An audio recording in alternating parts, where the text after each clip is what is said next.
తప్పు చేసిన వాడిని యేసు వదిలేయడు, మార్చి ముందు నడిపిస్తాడు. యేసు దేవుడిగా కాదు, ముందుగా ఒక మంచి మనిషిగా ప్రపంచానికి దగ్గరయ్యాడు. చాలామందికి తెలిసిన యేసు రూపం చరిత్రకు సరిపోదు. యేసు యూరోపియన్ కాదు, అతను మధ్య ప్రాంతానికి చెందిన సాధారణ వ్యక్తి.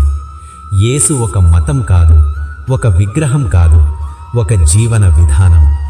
తాను కోరుకున్నది ఒక్కటే, కుల మత భేదాలు లేకుండా ప్రేమించడం, అందరినీ క్షమించడం, మనిషిగా ఉండడం.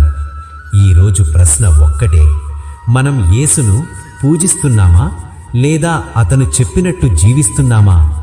ప్రపంచానికి ఇంకా యేసు కావాలి, కానీ విగ్రహంగా కాదు, మనుషుల రూపంలో. బైబిల్లో చెప్పని ప్రశ్నలు ఇంకా ఉన్నాయి.